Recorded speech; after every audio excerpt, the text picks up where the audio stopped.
Live from New Delhi, you're watching DD India, India's voice to the world. I'm Siddharth Bharadwaj. Coming up in the next 30 minutes. Ukraine says elections could happen with Western help. Russia continues to strike. Launches overnight air attack on northern Ukraine. Tropical storm Idalia is moving towards Florida and is expected to develop into a hurricane, with residents being told to prepare for severe weather. ISRO releases the first data sent by its moon lander. It shows higher temperature than previous estimates on the moon's south pole, but it goes down sharply below the surface. And India's Neeraj Chopra wins historic gold in the javelin final, becoming the first Indian athlete to top the podium at the World Athletics Championships.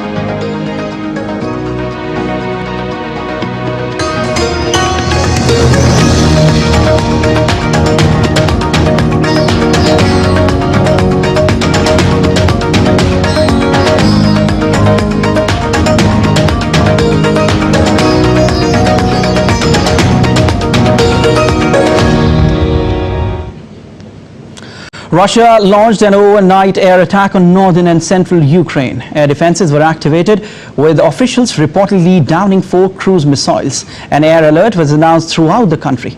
Meanwhile, Moscow reported more drone attacks on Russian cities. Our correspondent Dasha Chernysova has more from Moscow. Russian Ministry of Defense says it has carried out a high-precision strike against a Ukrainian airfield near Pinchuki in Kiev region. All designated targets, according to the ministry, have been destroyed.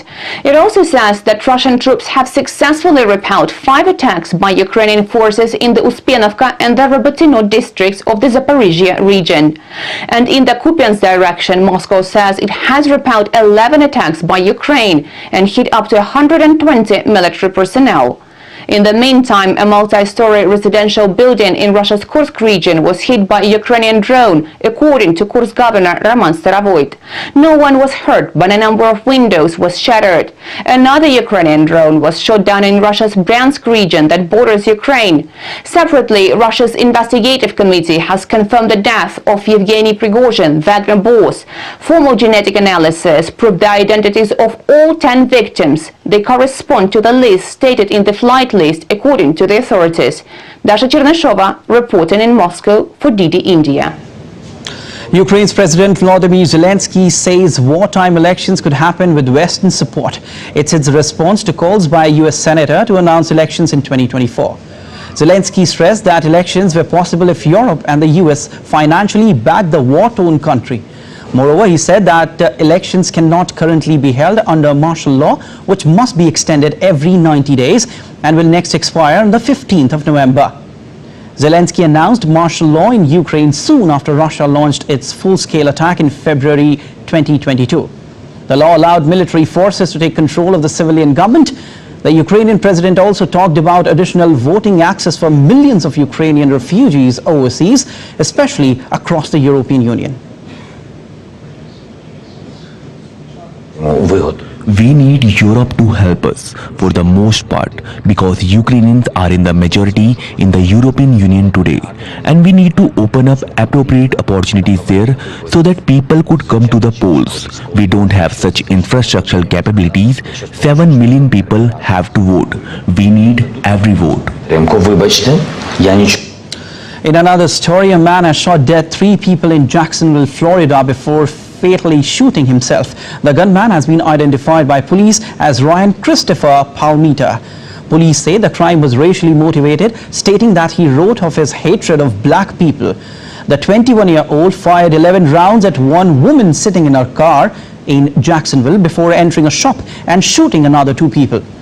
Jacksonville Sheriff T.K. Waters said all 3 victims, 2 men and a woman, were black.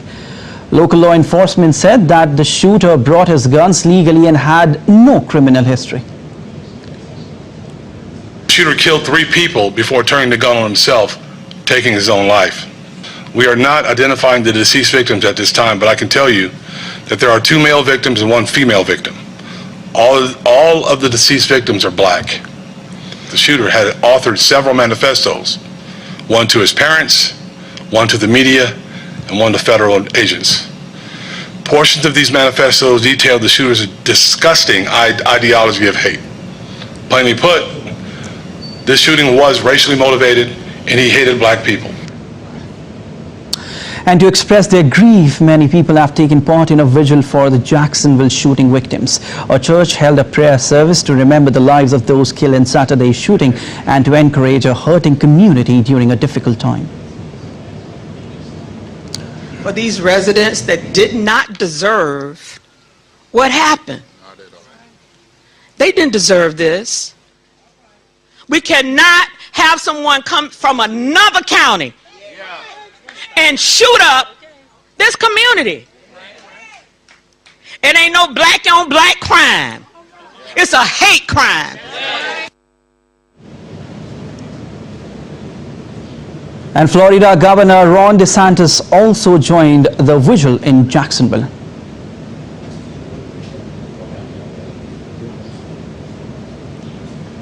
That makes a difference. We'll be a country that makes a difference. Jacksonville will not be the same because... We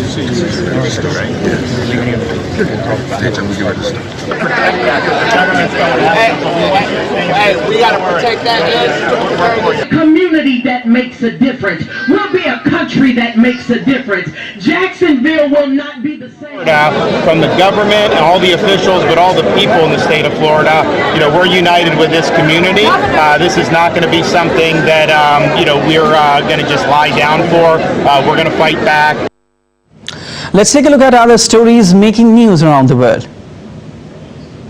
Newly arrived crew astronauts emphasized the need for unity and cooperation as they were greeted by current members of the International Space Station.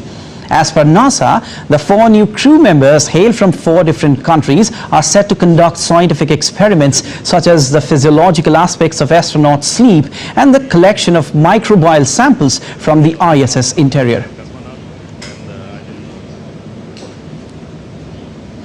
Indonesia's high-speed rail line or light rapid transit was launched on Monday. The primary focus of the project is to reduce the traffic in one of the world's most congested cities, Jakarta. It also aims to ensure safety and comfort for the high-speed train passengers.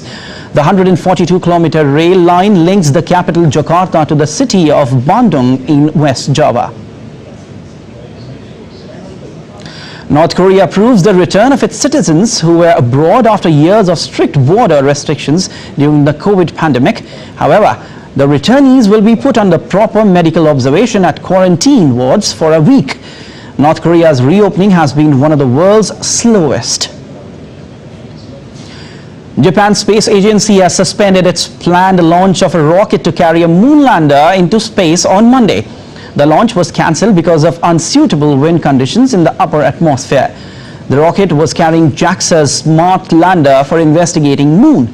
Japan hopes its slim probe will be the nation's first spacecraft to land on the moon. Still to come on this edition of DD India Live.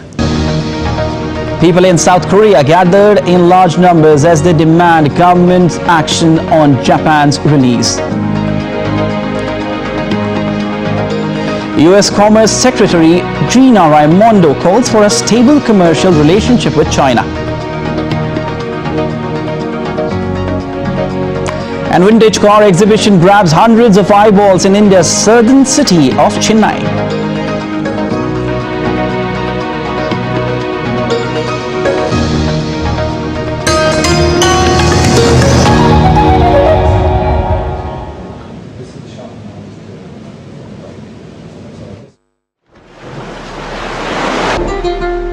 Welcome to the fascinating world of Daman and Diu and Dadra and Nagar Haveli.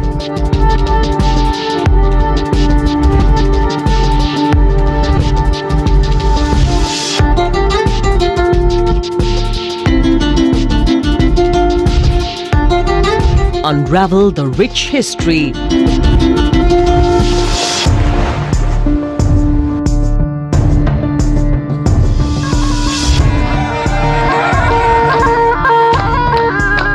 And traditions of these places.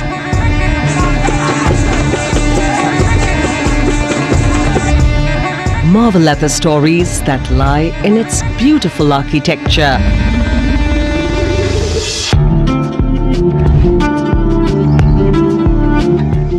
Bask in the tranquility of its greenery and beaches.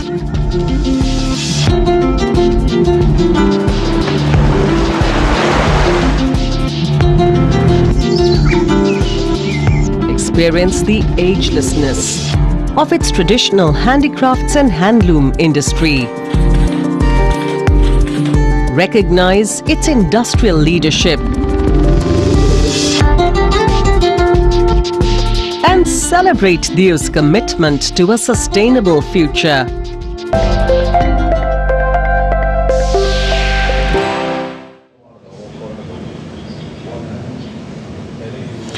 You're watching DD India Live. I'm Siddharth Bharadwaj. Protesters continue to demand government action on Japan's release of treated radioactive water. People opposing the move gathered in capital of South Korea in protest as they fear a looming disaster from Japan's release of treated radioactive water from the Fukushima nuclear power plant. Japan began dumping the water from the plant north of Tokyo into the sea last week despite objections both at home and abroad from fishing communities and others worried about the broader environmental impact. Japan's government is warning citizens to take precautions when visiting China after reports of harassment over Tokyo's discharge of treated wastewater from the Fukushima nuclear plant into the ocean. A lot of harassment phone calls regarding the Fukushima water release, believed to be originating from China, are occurring in Japan. Many similar cases are occurring at related facilities in China. These developments are extremely regrettable and we are concerned. Meanwhile, 9 journalists from 7 media outlets of different countries visited crippled Fukushima Daiichi nuclear power plant on Sunday.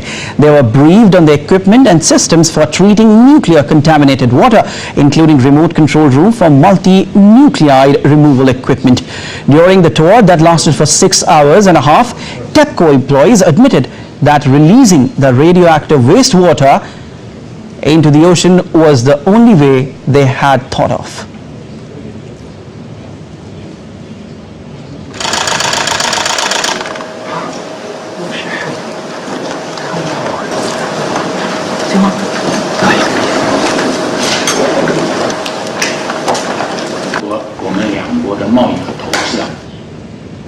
United States Commerce Secretary Gina Raimondo has called for a stable commercial relationship with China. Raimondo is holding 3 days of talks with Chinese officials and business leaders and met her Chinese counterpart Wang Wentao in Beijing on Monday. Wang said China is ready to work to foster a more favorable policy environment for US and Chinese businesses. Relations are tense as the United States works with allies to block China's access to advanced semiconductors, while Beijing is restricting shipments from a prominent chipmaker.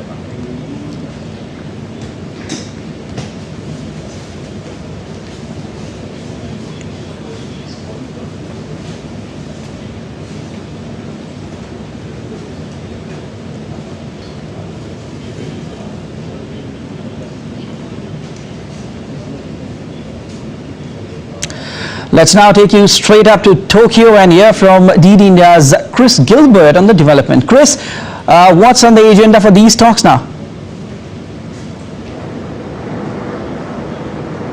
Well, the Commerce Secretary is going to go to Beijing and Shanghai, and she's going to meet with both senior Chinese officials and U.S. businesses as well.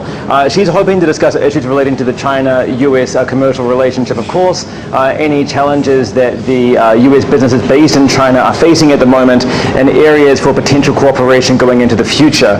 From the Chinese perspective, they're looking to express their position on challenges in the relationship, and they say they want to have in-depth discussions with the Commerce Secretary about differences and promoting pragmatic cooperation going forward. Now, it is unlikely from China's perspective that this is going to result in any big developments, big announceables. That is because the trust is just not there. The relationship is just not there for that yet. And that is really what this is all about, a litmus test on the China-US relationship going forward, and a lot of pressure on the Secretary in that regard. All right, and what's the chance of success given the tense relations between the two countries at the moment, Chris? Well, a lot of hopes are really pegged on this visit. It's interesting. It follows visits from high-level officials like John Kerry, Janet Yellen, Anthony Blinken. However, in this context, they're really warm-up acts for the Commerce Secretary because there's a lot of hopes because it's seen that the commerce and trade is meant to be one of the areas of greatest cooperation, optimism, and pragmatism between China and the US, and also is seen to be furthest from any geopolitical snags as these two countries remain security challenges in the Indo-Pacific region at the moment.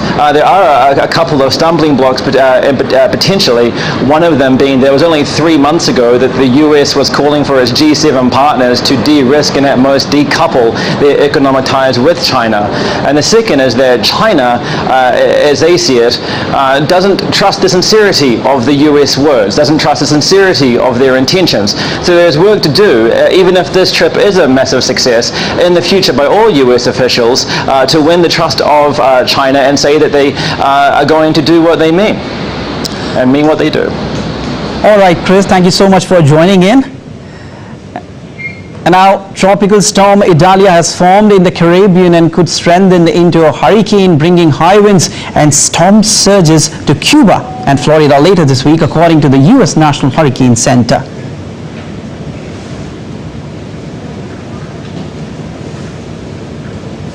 Which formed in the Caribbean Sea on Sunday, is expected to threaten Florida in the coming days as it strengthens into a hurricane. Florida Governor Ron DeSantis warned residents along the Gulf Coast to stay vigilant as Idalia's winds ramp up. It will become a hurricane by late Tuesday afternoon.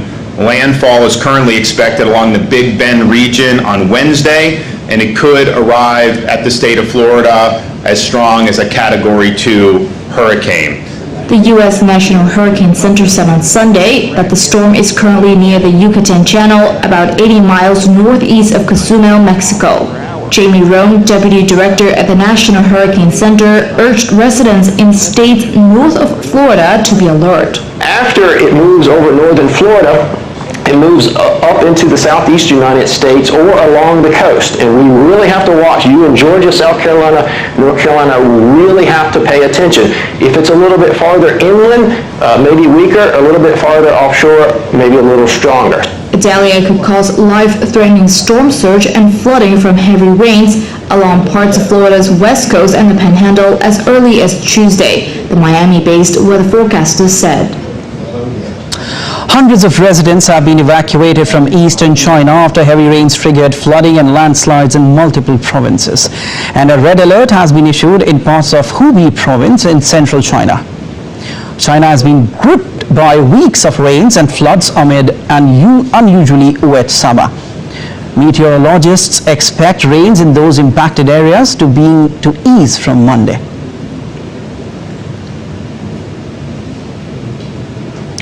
A bit less problems for former Prime Minister of Pakistan Imran Khan. A Pakistani court on Monday dismissed charges related to the murder of a lawyer in southern city of Quetta against him.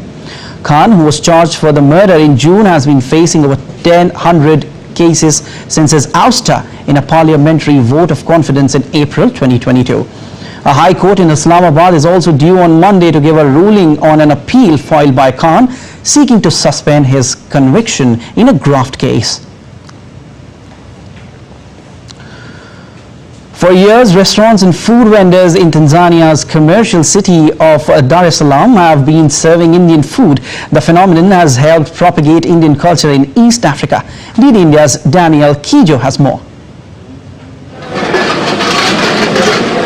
At a fancy restaurant in Dar es Salaam, a taste of India comes to life. For years, Indian cuisine has enjoyed undying popularity among locals and visitors. As a result, some of the city's residents are able to run a thriving business. We are constantly maintaining because we have the standardization of recipes. So that makes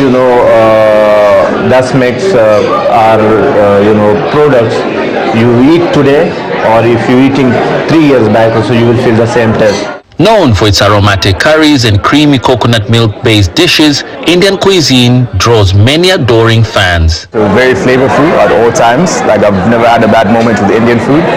The restaurants themselves are very welcoming, very nice people. So yeah. Because of its prevalence in Swahili culture, Indian food is often referred as Swahili food in East Africa. During the colonial era, traders and settlers from India brought their food with them to East Africa. Indian culture has since influenced the region. Whether it's fine dining in a fancy restaurant or delicious street meals downtown, Dar es Salaam does not disappoint. Be it sweet, spicy or savory, you can find something in almost any part of the city. Palak Patel, an aspiring food blogger and business owner, says decades of experimentation by cooks in the region have aided the evolution of Indian cuisine. We have the chicken tikka masalas, we have the butter chickens, we have the jira chickens, we have the naans, and we have the paneers and all of those things. But they've got a special twist to it because of the spices that are used.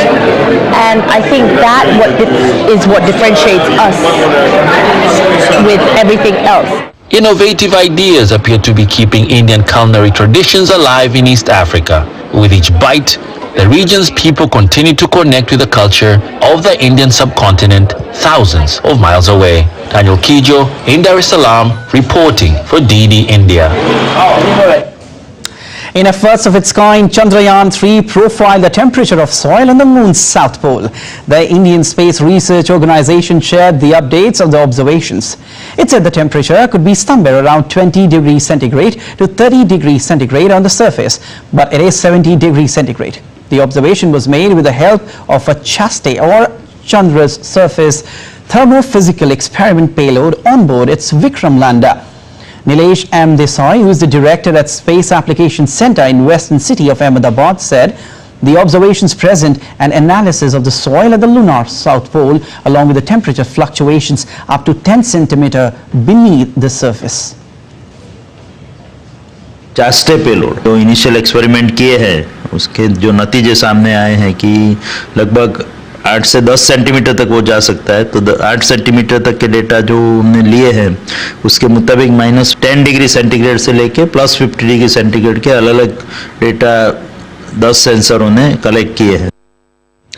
The second and final G20 Chief Science Advisors Roundtable is taking place in the western state of Gujarat under India's presidency on Monday. G20 delegates are discussing critical issues for the advancement of the inclusive global science advice in Gandhinagar, Gujarat. The chief science advisors will address issues related to scientific research, technology development and its deployment. Delegates visited the Modhera Sun Temple for the cultural programs on Sunday. India also held bilateral meeting with Saudi Arabia, Australia and the UK on the sidelines of the second meeting of G20 CSR on Sunday. The delegations discussed key shared priorities. The day-long G20 India Agri-Tech Summit begins in India's capital, New Delhi. Discussions will center around innovations in agri-tech and their impact on the agriculture sector, as well as sustainable farming practices in the digital age.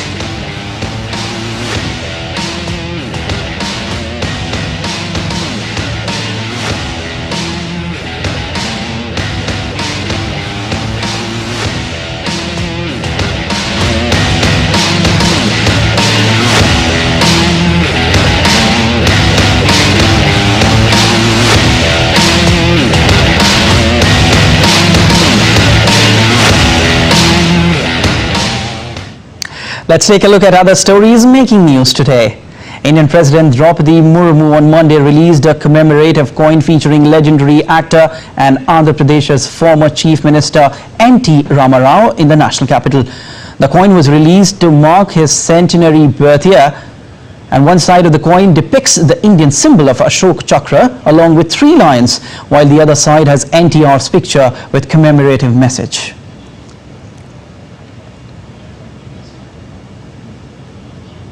The Indian government says it has created more than 50,000 new government jobs, with Prime Minister Narendra Modi touting India to become one of the world's top 3 economies this decade. Security forces in the Indian state of Manipur recovered 11 types of ammunition during a search operation on Sunday. The combined teams of state police and central security forces are making efforts to recover the arms and ammunition that was snatched or taken from the state police during recent violence in the state. Manipur police say that several checkpoints have been installed in different districts, adding that as many as 1,405 people have been detained from different districts over security violations. In India's southern city of Chennai, excited motor enthusiasts were stocked as vintage car exhibition with 68 cars and 20 bikes rolled into town. The exhibit showcased vintage models of Rolls-Royce, Bentley, Austin and Jaguar. Auto lovers rejoiced as they relived the nostalgia and also took pictures with the classic beauties. Neeraj Chopra became India's first ever World Athletics Championships gold medalist by winning the javelin throw event, and Neeraj now holds gold medals in the Olympics, Asian Games, Commonwealth Games, World Championships and the Diamond League.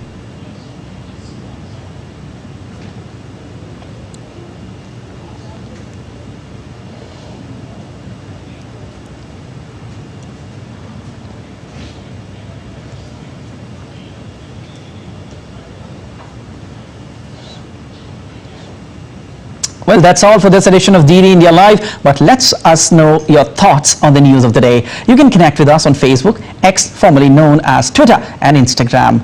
We'll be back with more news as it breaks here on DD India. I'm Siddharth Bharadwaj from all of us here in New Delhi. Thanks for watching DD India Live.